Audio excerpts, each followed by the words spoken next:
Graduation season is here, and President Biden may finally be close to announcing his plan for student loan forgiveness to the tune of $10,000 per borrower. Yahoo Finance senior columnist Rick Newman is here to talk about that. Rick, it's politics today, so the right is furious and the left is furious with Biden's prospective plan. Yeah, that's right. The left wants more. So this goes all the way back to what we heard in the 2020 presidential primaries on the Democratic side. Bernie Sanders would forgive all debt. Elizabeth Warren wants to forgive up to $50,000. Biden thought he came down somewhere in the middle. He favored only $10,000 of student debt forgiveness. But Biden had an important caveat when he was running for president. He said Congress needs to pass a law to make that happen, to forgive that $10,000 per person. And Congress has not passed a law, and Congress is not going to pass that law because Democrats don't have the votes and they can't agree on what the number should be. So the pressure's been on Biden to do this through executive action. It's not entirely clear he can do this, but with Democrats in really poor shape leading into the November midterms, that's why we're getting these reports from the White House that Biden does plan to do this with executive action and see if it holds up in court. The criticism against this, of course, is that this is expensive. It would cost the federal government a fair amount in foregone revenue. And it seems very unfair to a lot of people who don't have student debt. That could be people who just never went to school, who never went to college, and therefore never incurred the debt. They don't get anything.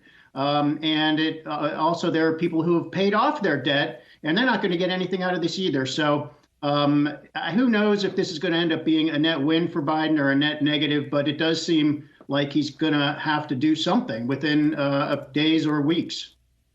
Well, speaking of everyone being upset, Rick, of course, in this week's Bidenomics, you're taking a closer look at the deficit. What do we need to know?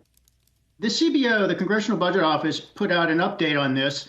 The deficit looks better during the next couple of years than it did just last year. But there's one really striking thing in here that's based on inflation, which is now pushing interest rates up. That this is a 10-year forecast the CBO does, and they're saying that interest payments on the national debt are going to rise from about 4% of all outlays right now, which is manageable, to 13% of outlays by the end of that 10-year period. And just to give you some perspective, if that happens, by 2032, we will be paying $1.2 trillion per year just in interest payments on the debt, which would probably be about 20% larger than the defense budget in 2032. So people wonder, like, when are we actually going to have a debt crisis? Can this go on forever? And I don't know. I look at that, and that seems just like a huge amount to pay just for interest on the debt. Taxpayers don't get anything for that. And that could be one of the things that brings us around to having to do something about it. President Biden, meanwhile, has been taking credit for a big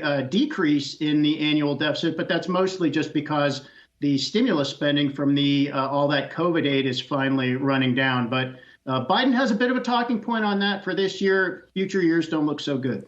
Rick, how much does the deficit play into Biden getting some of his legislative priorities through? Because we've heard that this is obviously a huge issue when it comes to Senator Manchin. He's brought it up many times before. So if we do see the deficit come down a little bit, what does that mean then for Biden's future just in terms of his policies?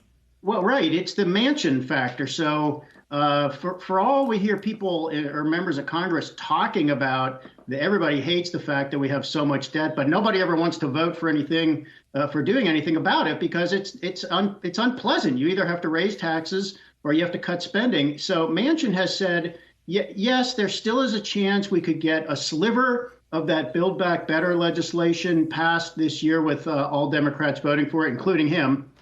But he wants, if there's any new revenue, such as tax increases on businesses, he wants some of that to go toward debt reduction. And frankly, just because the CBO report makes this picture look a little bit better for this year and next year, it makes it look pretty bad for the years after that. So I don't think Manchin would give on that demand at all. So if we're going to get anything this year, it's going to, according to Manchin, it's going to have a little bit of money for deficit reduction.